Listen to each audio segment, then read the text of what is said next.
permitted to go ahead and carry or move those bricks, T'chazu lemizga alayhu, for they are fit for sitting. See, even though again bricks are only used for building, because bricks can also be used for sitting, therefore halacha l'maisa, they have a permitted purpose. Because they have a permitted purpose, therefore they can be moved on Shabbos. Sharginhu, however, if you arranged the bricks in rows, Rashi says isidron zu al zu, if you arrange them in rows, vadai aktzinu. So we'll say apparently the arrangement of bricks in rows is a clear indication that your intention is to use them for building. Once you clearly indicate that your intention is to use them for building, then halacha l'maisa, they are considered to be muktzah. Rav Nachman Amar Shmuel. So Rav Nachman's name is Shmuel as follows: Cheres kitana mutar l'taltal b'chatzer aval b'karmelis lo. So what's a very interesting halacha? So Rav Nachman says in the name of Shmuel that a cheres kitana, which means a small piece of earthenware. So the Gemara says, so Rav Nachman says you're permitted to carry it in the chatzer, but not in a karmelis. Now what's the pshat over here? If you look at Rashi, first white line in Rashi, b'chatzer, the shchichi bakin. Remember, we go back to yesterday's daf. When you have a cheres kitana, when you have a small piece of earthenware, what is that usable for? That's usable to serve as like a covering for a kli, covering for a utensil.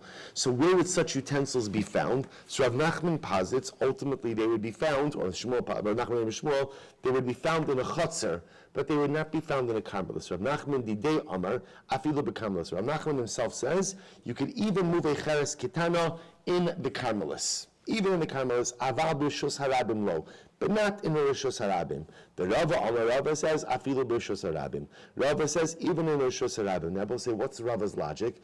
Va'az the Rava l'tamei. The Rava, listen to this interesting case. The Rava have a ka'azil b'riska de mechuza. Rava was one time walking in the rishus harabim of mechuza, and what happened? Istavoi masanetina. Mud got on his shoes. Asa Shamei, his servant, his attendant came along, Shakal Chaspa, V'chamechaperlei. So a servant came along and took a piece of earthenware and started scraping the mud off of his shoes. Ramu be Rabbanan Kala. So what happened? The Rabbanan started yelling at the attendant.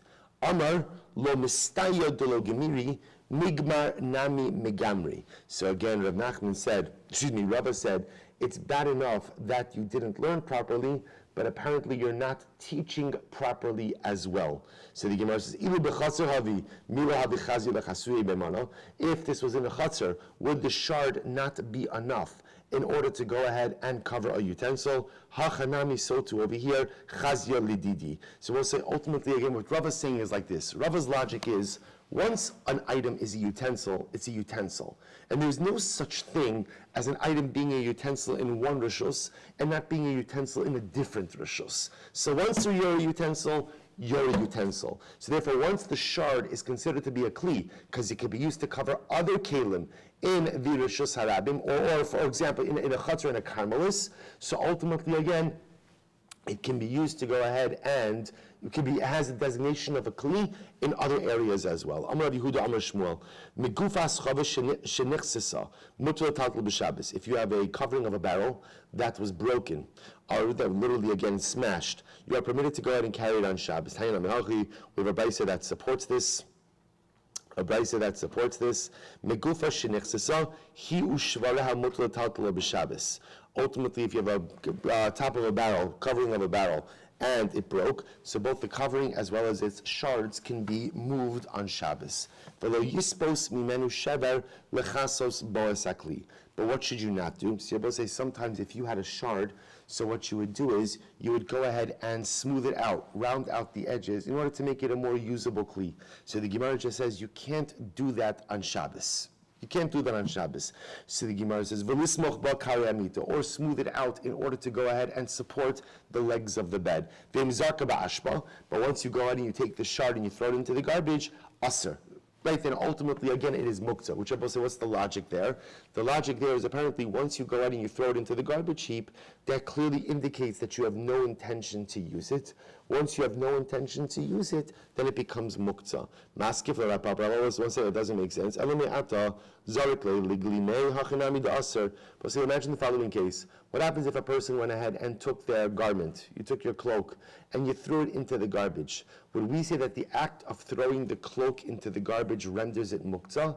The pashtus not. In other words, the item, right, the cloak is still a kli, is still a garment, even if halacha l'maisa one threw it into the garbage. So if the shard is considered to be a kli, then why does the throwing it into the garbage remove its identity? To which the Gemara says, Rapapa says, top of kuf chaf hey, Rapapa imzarka miba o yom la'ashpa asura. What it means is as follows. They will say if you were to take such a shard and throw it into the garbage from Erev Shabbos, then einachinami, it would be asur. Why? The logic over there being, because once you go ahead and you throw it away as of Erev Shabbos, then halach l'maisa clearly indicates that you have no use for the object, and therefore it is muktzah. Amar bar hamduri amar Shmuel. Kromios shal machatzelas motor taltel m'Shabbos. So we'll say if you have shreds of a mat. Now in general, when we speak about a mat, a machatzelas, usually a machatzelas is a machatzelas shal kanim, a mat made of reeds. So if you have some shreds from a mat of reeds, you are permitted to go ahead and carry it on Shabbos. My tama, what's the reason?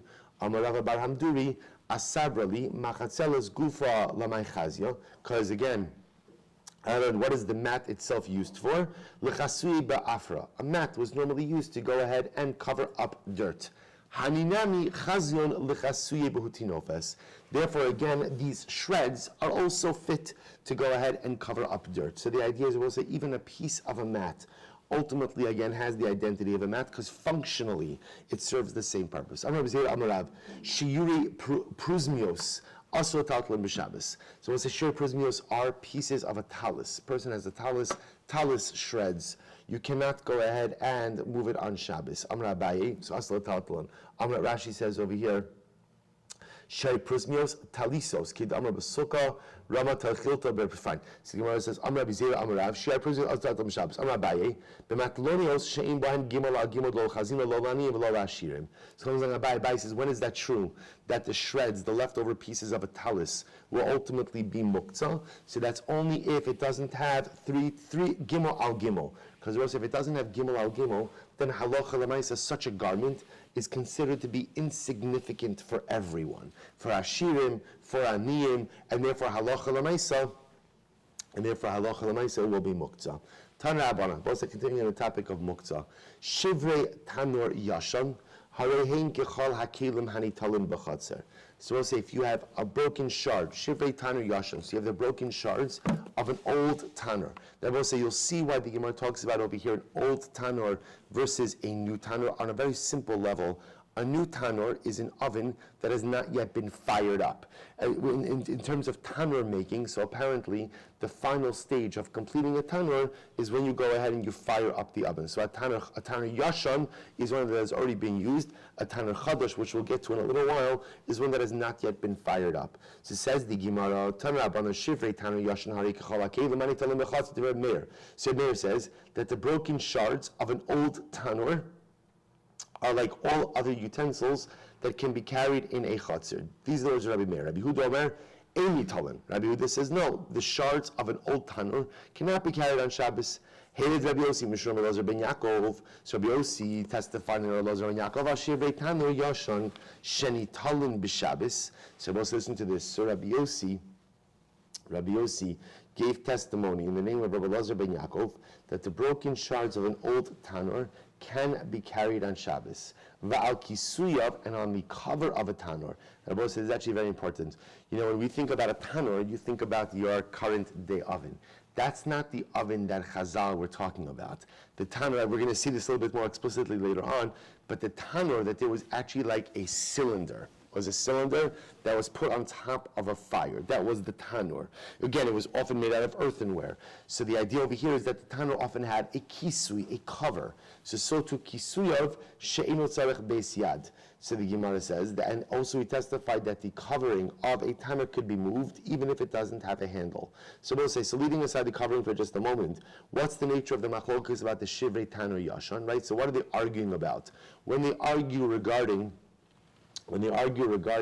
the broken shards of the tanur, what are they arguing about? Amra Abaye, ba'osin me'ein malacha ve'ein osin me'ein malachton kamiflagi.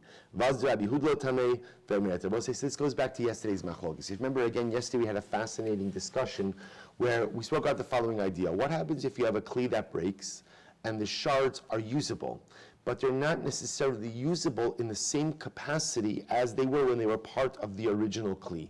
So that was a machlokes, if you remember again, machlokes Rabbi Yehuda and Rabbi Meir. So one opinion holding that in order for the shard to not be muktzah, so the shard must go ahead and be usable in the same capacity as it was when it was part of the initial kli. And the second opinion saying no, as long as it has some level of functionality, even if it does not have the same level of functionality as it had when it was part of the original kli, halacha l'maaseh it's not muktzah. That's the same machlokes that's playing out over here. Maskif Rava, so Rava said that's the case. That's what they're arguing about. First wide line, Kuf Chaf Hamid Aleph. Adaniflagi b'shivrei tanor, liflagu b'shivrei kelim ba'alma. So that's the case. Why they're arguing about broken shards of a tanor? In other words, why is this a tanor-specific discussion? Let this be about the broken shards of utensils in general. Ela Amar Rava b'shivrei dahai tanor kamiflagi. Rather says Rava, what are they arguing about? They're arguing about the broken shards of the following tanor, not just any tanor, but a specific case. What's the case? Disnan nosnu al piabar or al piadus the nasan sham even. So we'll say, listen to this. So let's say ultimately again, you have the following case. You have a situation where halacha l'maaseh, you place something on top of a bar, right? This is talking about a tanur. So remember again, imagine the tanur as being the big cylinder. So the big so what you're doing over here is imagine you have a pit. The bottom of the pit, you're kindling a fire. Inside of that pit, you're putting the tanur. You're putting the cylinder. But you know, the cylinder is not going to rest on the bottom of the pit because the bottom of the pit comes to a point. So instead what you're doing is you're going to put the tanur into the opening of the pit and you're going to wedge the tanur in there with a stone. So the stone is going to keep the tanur wedged in. So the Gemara says, Rabbi Yehuda Omer, Imasik milamata v'hu nyasuk milamala. If when you kindle the fire at the bottom of the pit, so the top of the tanur gets hot, tameh. Then the tanur is tameh. What does it mean the tanur is tameh? That means that this object has the status of a tanur and therefore is capable of being makabel tumah. Ve'im lav, but if when you go ahead and you kindle the fire on the bottom of the pit, ultimately what? It does not go ahead and generate heat to the top of the pit, then einachinami, it does not have the din of a tanur, and therefore again, it is tar. When we say tar, it also means it's not capable of being makabel tumah. The Chacham say no. Chacham say it doesn't matter. Once, in other words, we'll say once that fire is kindled and that tanur is there wedged into the opening of the pit, then halacha l'maaseh again has the status of a tanur and it is capable of being makabel tumah. Ubamai kamifligin. We'll say what are they arguing about? Bahai krab. We'll say they're arguing about the following pasuk. What's the pasuk? Tanur v'kirayim yutats. Tameim heim, tameim yu lachem. So we'll say, so the pasuk over here talks about actually tumas sheretz. That if you have a sheretz that falls into a tanur, an earthenware tanur. So remember, again, I will say, earthenware utensils are unique in that they are capable of, they are makabel tumah me'aviran, from their airspace. So the Torah over here discusses the following idea about what happens if the sheretz falls into the airspace of the tanur. So the Torah says that the tanur, the oven, the stove, will have to be broken apart, will have to be smashed, yutats, because they are tameim. So Rabbi Yehuda says, Mechusr nesitza tameh, she'en mechusr nesitza tar. So Rabbi Yehuda says only something that is literally mechusar nesitza means it's missing demolition, which means it's capable of being demolished. So if you took a look at Rashi says over here, Rashi says let's say outside. So Rabbi Yehuda holds like this: if an item is capable of being demolished. Now, Rabbi Yehuda understands when is something demolished? When it's attached to the ground. So if something is a chilik of the ground, that's where the lashon of nesitza, right? That's the lashon of demolition comes in. So Rabbi Yehuda therefore says if halacha l'maaseh, it's wedged in, and the heat from the bottom travels to the top, that indicates that it's attached to the ground. And if it's attached to the ground, it's subject to nesitza, and therefore again it has the status of an oven. But again, if halacha l'maaseh, the heat does not rise all the way to the top, that's indicative of the fact that it's not attached to the ground. And if it's not attached to the ground, it's not subject to nesitza. If it's not subject to nesitza, then ultimately, again, it's not really considered to be a tanur.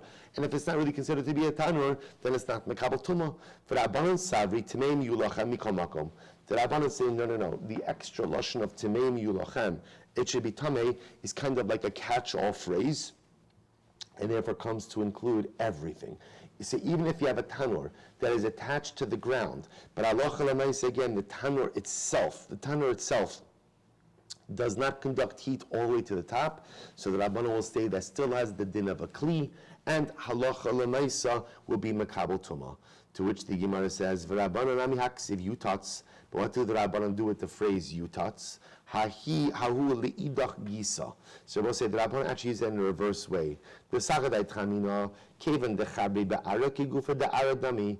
I might have thought that halacha l'maaseh, since the oven is attached to the ground, or since it's embedded, it's wedged into the pit, I might have thought that it's karka.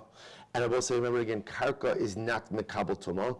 Kamash Malan, the Torah tells us timimu lachem, that even though again the oven itself is wedged into the pit, it's true, it's attached to the ground, but it's not karka. And because it's not karka, therefore it's mekabel tumah. V'idach nami haksiv timimu lachem. What did the Rabbanan do with the phrase? Timeimu lachem, hahi kidei Rav Yehuda Mashmuel. Don't Rav Yehuda Mashmuel, machlokes behesek rishon. They'll say this machlokes about whether or not this particular oven in question is considered to be a kli or not is only when you're first firing up the oven. Hesek rishon, because as we said before, I will say, an oven is not considered to be a finished utensil until you ignite a fire on the inside. So the machlokes Rav Yehuda and the Rabbanan is only in this case where you're firing up for the first time. However, says the Gemara, aval behesek sheni. But once the oven has been fired up the first time and therefore is a bona fide kli, and now you're going to go ahead and ignite it a second time, afilu taloi bitzavar gamo. Even if halacha l'maaseh, the oven itself is hanging around the neck of a camel, nevertheless, halacha l'maaseh is still considered to be a kli. So this is a very important point. This whole discussion that we're talking about the heat rising up to the top of the oven, not to the top of the oven, is only a machlokes the first time the oven is being used. Because that first use is what concretizes its identity as a kli. But if halacha l'maaseh, the oven has already been used, so then I will say, even if the oven is literally suspended around the neck of the camel, it has the status of an oven. Amar ula, v'hesek rishon l'Rabbanan, afilu talu, v'hesek rishon afilu talu b'tzavar gamo. So Ula said the truth is, according to the Rabbanan, even if the oven was hanging around the neck of a camel for the hesek rishon, the Rabbanan will still say that it has the status of a kli. Okay, maskif Rav Ashi. So Rav Ashi says, well, if that's the case, ihachi ademiflegi b'shivrei tanor liflegu b'tanor gufa. If that's the case, says Rav Ashi, then why do they argue regarding the broken shards of a tanor? Let them argue regarding the tanor itself. Hashta tanor gufa l'Rabbi Yehuda lo havi mana. So we'll say, according to Rabbi Yehuda, the tanor itself is not considered to be a kli. Shvarav miboy. Then again, are the shards of the tanor even a shaila? Ela Amar Rav Ashi, the olam kida'aman meikara. Right? Rav Ashi says it's as we said originally. And what's the case? What's the machlokes? Uba'osa maiset tafka. So we'll say, so the shaila over here is, do you need ultimately again the machlokes as we said before, which is, in general, when you have a shard of a utensil, does the shard have to be usable in the same way that the original kli was usable or not? And in this particular question over here, the shards are technically speaking usable to be tiles for baking. So also, see, interestingly enough, so apparently one of the ways you could bake bread, you would normally bake bread in a tan or in an oven, but apparently, again, what you could also do is go ahead and, if you had a shard and the shard was large enough, you could heat up the tile and utilize the tile ultimately to bake bread on it as well. So the shaila is, would that be considered a mimicking of the original use of the kli or not? Okay.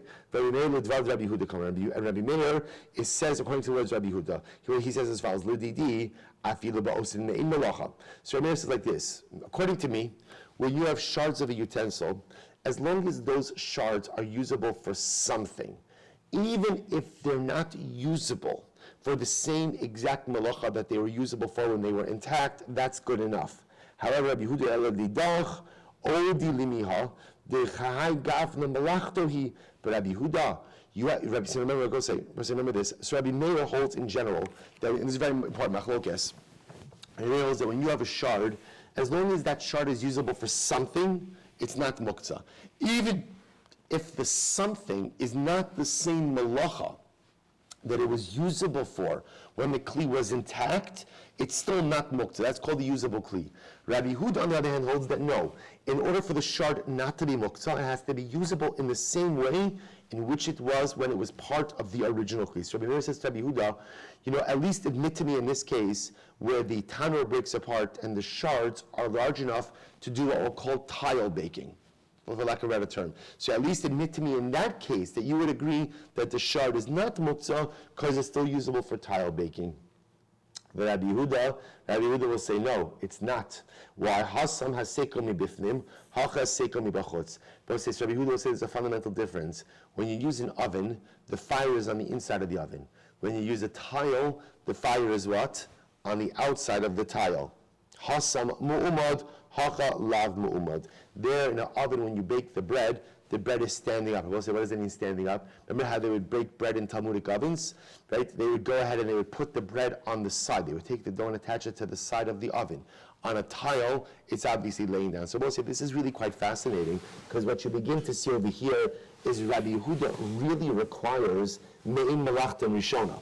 Right? According to Rabbi Yehuda, in order for a shard not to be muktzah, it mamish has to be usable almost like in an identical way that the initial intact kli was usable. According to Rabbi Meir, that's not the case. As long as it's usable in some functional capacity, that is going to be enough. Pretty amazing. Goes to the Gemara, goes weiter. Hey, Rabbi Yosef Rabbi Elazar ben Yaakov al shivrei tanur yashan shenitalim b'Shabbos v'al kisuyav she'in tzarech beisad. So remember again, the bicycle before Rabbi Yossi testified in the Rabbi Elazar ben Yaakov that the broken pieces of an old tanur can be moved on Shabbos, and the covering could be moved even if it doesn't have a handle. Amar Rabbeinu, kiman metaltalina ha'idna kisui de tanuri de masa mechasya de'elam beis yad achiza. So Ravina said, and according to whose opinion do we currently move an oven cover in masa mechasya that does not have a handle? The Gemara says, Kiman Kabbalah ben Yaakov, like the Rabbi ben Yaakov, who allows you to go ahead and move the pot handle, the pot cover, even if it does not have a handle. Beautiful. Let's go right there. Says the Mishnah, a very interesting Mishnah. Ha'even shebekiruya. So let's listen to this interesting case. Rashi points out over here. First, look at the second to last line in Rashi. Ha'even shebekiruya dalas yevesha chalula umemalin b'mayim umitoch shikana ina sho'ebes elatzafa v'nosin ba'evel achpidus. Listen to what they used to do. They would take a gourd shell. Right? So if you can imagine, we'll say gourd, pumpkin, it's all in the same family. So imagine for a moment the pumpkin, although it sounds very non-Jewish to speak about a pumpkin, but okay. So we'll say, so imagine for a moment you hollow out the pumpkin, and you want to use it as a bucket. So we'll say you use it as a bucket. The problem is, you could try this at home, a hollowed out pumpkin floats. But yet, if you want to draw water with it, you need it to sink a little bit. So what they would do is they would put a heavy stone inside of the pumpkin. That would allow it to go ahead, the gourd, that would allow it to sink. So it says the Mishnah something amazing. Ha'even shebikiriya imamalin ba ve'ina nofeles imamalin ba. So we'll say, what's the issue? The issue is, can I go ahead and use such a bucket with the stone inside of it on Shabbos? So the Gemara says, it depends. If when you go ahead, if the stone is fastened to the gourd in a way that when you fill it up with water, the stone doesn't fall out, then you could go ahead and fill up the bucket on Shabbos with the stone inside of it. However, but if not, so we'll say if not means if the stone is not properly fastened, and therefore were you to go ahead and fill up the bucket, halacha l'maisa the stone would fill out, you cannot use that bucket with the stone on Shabbos. So we'll say, what's the issue over here? As we're going to see, the issue is the stone considered to be part of the kli or not? If the stone is considered to be part of the kli, then it's not muktzah. It's totally fine for use on Shabbos. However, if the stone is part of the kli, if the stone is tied properly to the kli in a way that when you fill it up with water, so the stone doesn't fall out of the bucket, it's not muktzah because it's part of the kli. If, however, again, the stone is not attached to the kli, so that when you go ahead and you fill up the bucket, the stone has the ability to float out, then einach hinami, it is not considered to be part of the kli. If it's not considered to be part of the kli, then it's like any other stone, and it will be muktzah. The Gemara is Amud Beis, I'll say. Amud Beis, Zmura, Shikshra b'tafiach. Another interesting case. What happens if you have a Zmura? We'll say now Zmura is a vine. What happens if you have a vine that is attached to a bucket? Pach. Pach shesho avin. Pach shesho avin, Rashi says, Pach shesho avin min bo min habor or min amayon. So again, same idea. You have a bucket over here and I have a vine. Why do I have a vine? I want to lower the bucket into the well or into the spring and I want to be able to pull it back out. So what's the status if I have a vine that's attached to the bucket? So Memalim Baba Shabbos. Halacha l'maisa, you are permitted to go ahead and fill it up on Shabbos. Fill it up on Shabbos. Good. Again, I will say we'll see exactly. Rashi says the shavia kli lahach zmora, because the vine is considered to be part of the kli. So we'll see exactly what the chiddush of that is.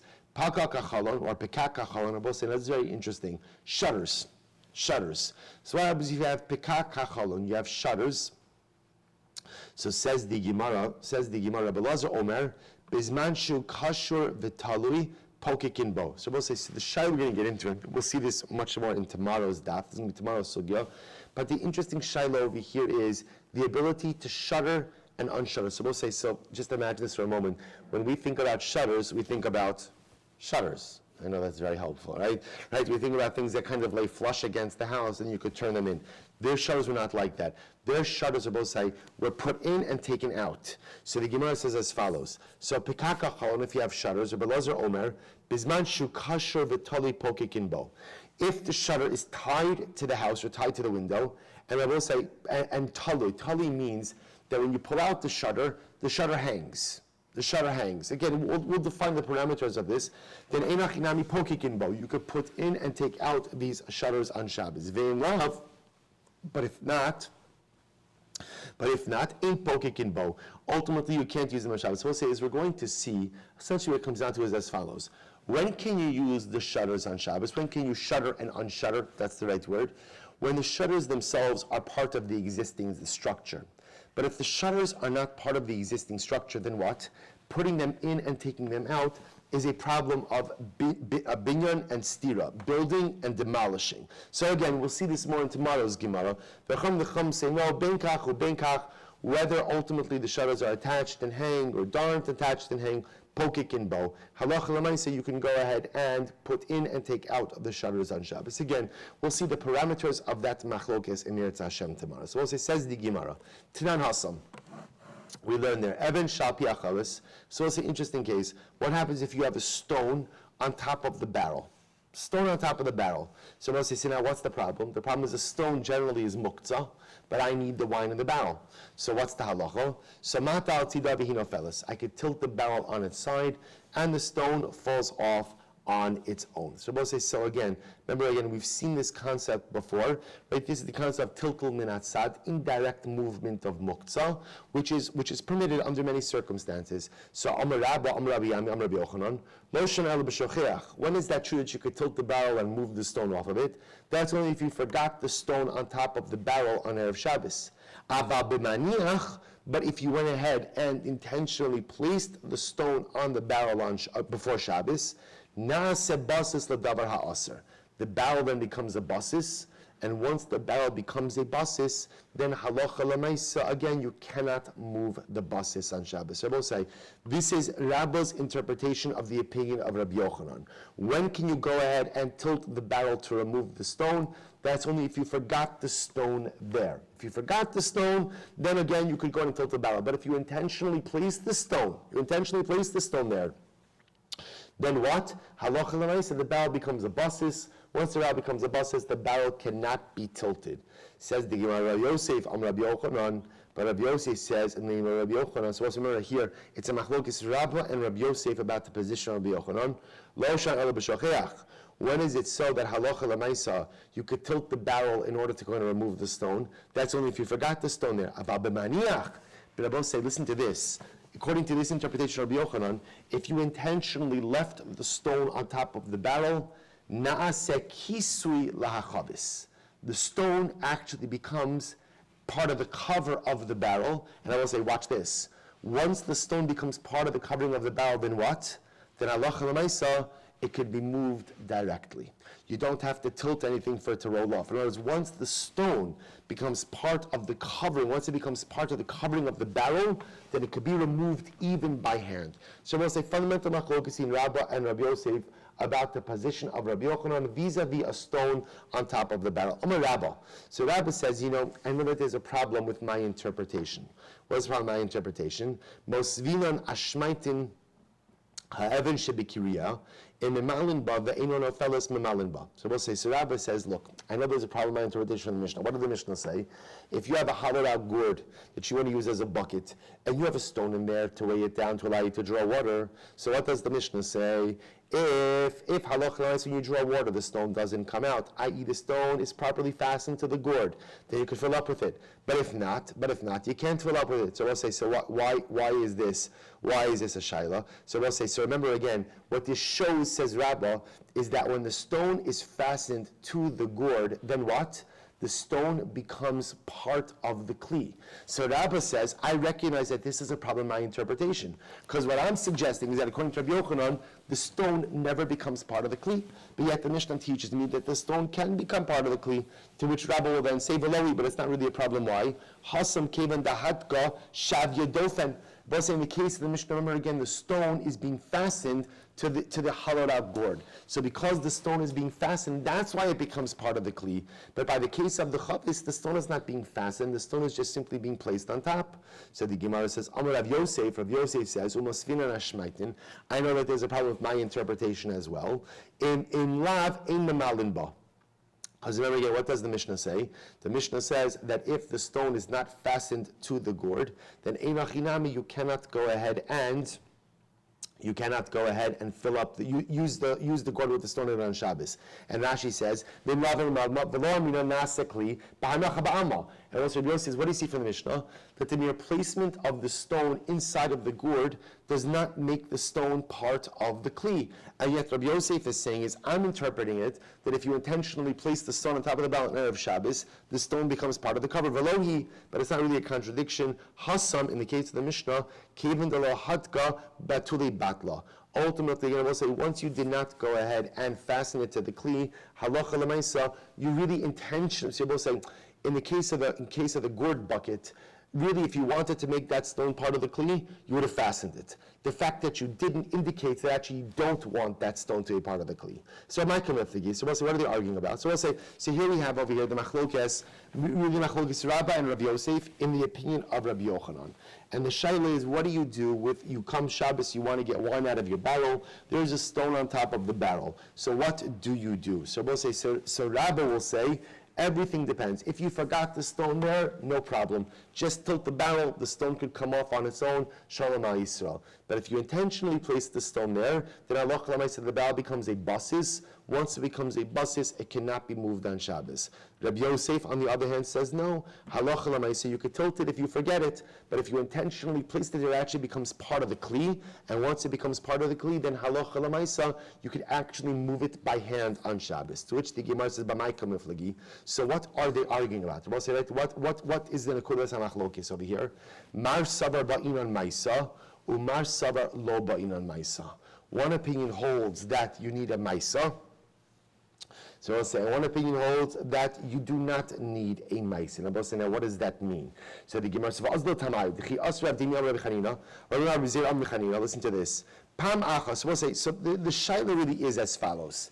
The shaila is to convert, to go ahead and to convert an item into something else. So for example, I will say over here, what's fascinating about these cases, you have a stone. A stone by itself is like the paradigmatic example of a muktzah item. Why? Because again, a stone has absolutely no purpose on Shabbos. So the shaila is, if you're going to repurpose a stone into something, what has to go into that repurposing process?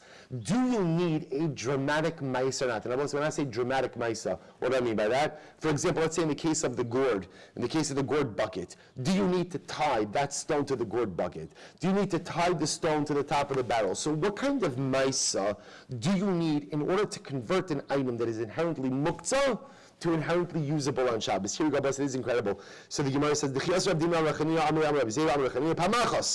one time Rebbe went to a particular place. Well, what place it was, the Gemara doesn't tell us. He saw a row of stones. So I say, so Rebbe sees a row of stones and he says, Givaldik. This is where we're going to learn tomorrow. Shir is going to be here on Shabbos. The stones are great because the stones could be used as seats. So we'll say, but here's the problem. Stones are generally inherently muktzah. So Rabbi says to his students, go out, literally tzu'u, go out, v'chashvu alehen. Now we'll say, now v'chashvu means literally what? Think about them, or have in mind about them, in order that we could use them for Shabbos. Then I will say, what do you see from here? So Rebbe required ultimately, again, for the students to have some type of intent. But what didn't he require? Rebbe lemaisa.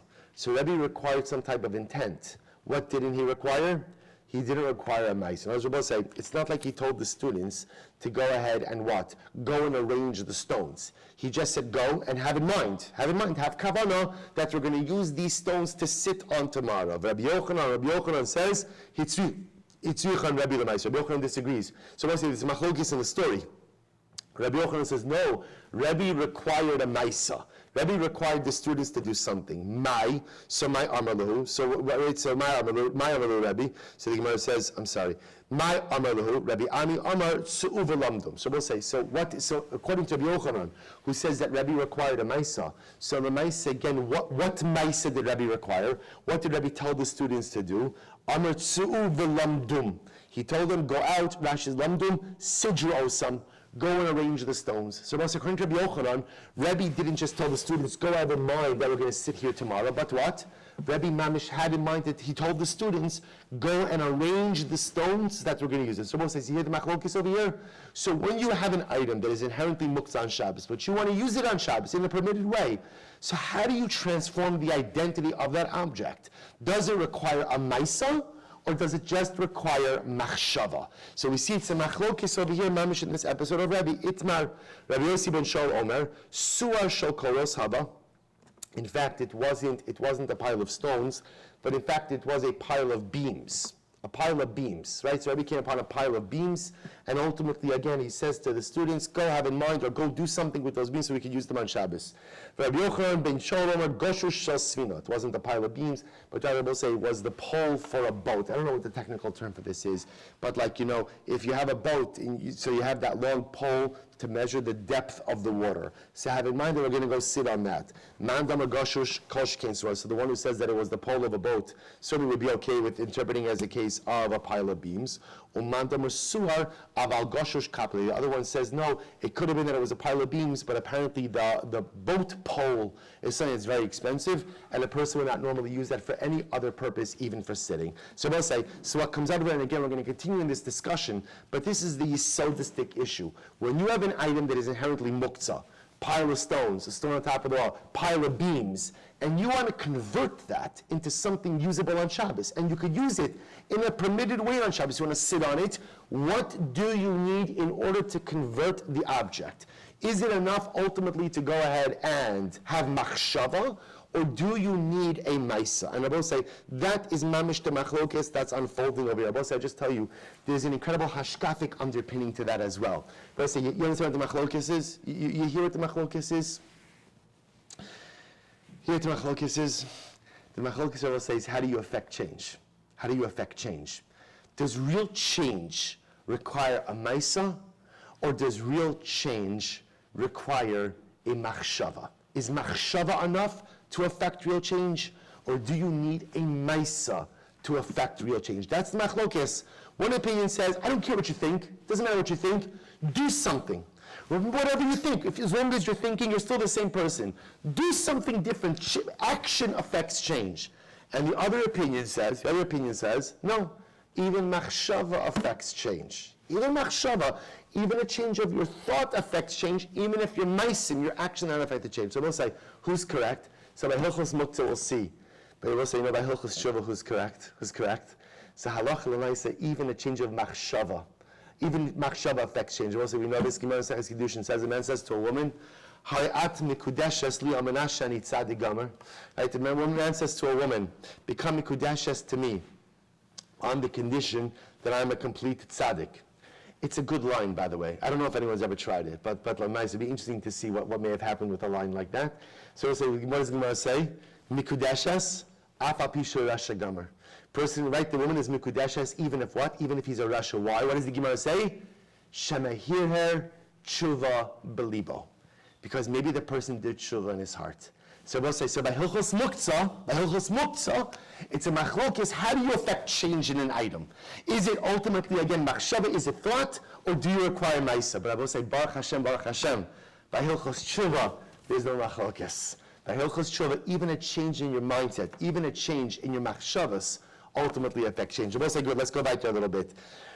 Zemira Shikshur, let's just do one more line, and then we're going to stop. Zemira Shikshur, so remember again, the Mishnah said that if you have a vine that is attached to the bucket, halacha l'maisa, you can use it on Shabbos. Kshura in, lo kshura lo. So we'll say it's only true if the vine is attached. The vine has to be tied to the bucket itself. But if it's not tied, it can't be moved on Shabbos. Our opinion apparently is not like Rav Shimon Gamliel. Why? If you have a bunch of palm branches that were tied together to be used for wood, like firewood, then we decided to go and use them for sitting. So you have to tie them together. Tie them together, is an act that shows that you're going to use it for sitting. Rav Shimon Gamliel says, no, you don't have to tie them together. Rather, Rav Shimon Gamliel is in the machshava camp. And in the machshava camp, as long as you have in mind to use it for something permitted, ultimately it's permitted. Amar Rav Sheshes, afilutim Rav Shimon Gamliel. Rav Shimon Gamliel, how so? Because I will say, interestingly enough, I will say what we're talking about. When we speak about the vine that is being used as the rope, as the handle for the bucket, we're talking about a vine that is still attached to the ground. What? We'll say, if ultimately, again, if the vine is attached to the ground, how can you use it as a handle for the bucket? It's mechuber. We'll say, you can't use it as mechuber the karka on Shabbos. To which the Gemara says, no, lemata migimel. This is very interesting. You're using the vine, but we'll say you're only using it below 3 tefachim. Only below 3 tefachim. I will say, so interestingly enough, if you're using it below 3 tefachim, so remember again, below 3 tefachim is lavud, attached to the ground, and if it's attached to the ground, then halacha l'maisa, again, it's not considered to be using the vine, it's considered using the karka itself. Rav Ashi Amar afilu tema betlusha. Rav Ashi says, no. We can be talking, let's be normal. We're talking about a detached vine, not an attached vine, but rather what? Gzera shema yikdom. There was a concern about saying in general with the use of a vine on Shabbos, that if you allow you to use a vine, you may come to cut down another vine. How do you obviate that concern? If the vine is tied to the bucket, then it's clear, then what? Then it loses its identity as a vine, and it's really a bucket handle. Once it's a bucket handle, we are not concerned that halacha l'maisa, you may come to cut down another vine. So we'll stop over here for today. Ultimately, again, remember, the machlokes, we have to deal with, which is, how do you convert a non-muktzah item, a muktzah item into a non-muktzah item? Is machshava enough? Is maisa necessary? In Yetz Hashem, that's to be continued tomorrow. I will say, for those of you who came to the shul this morning, tremendous yashikvak. To those of you who are with us on Zoom, a great zechus to continue to learn with all of you. For those who are on YouTube, I can't see the YouTube chavra today. Moshe sees them today. Thank you for joining us. We'll say, Mamish now we're in 3 locations. Mamish v'lefutzu ma'nasecha chutza, shebizolchem Yetz Hashem for the ingathering, a kibbutz galius.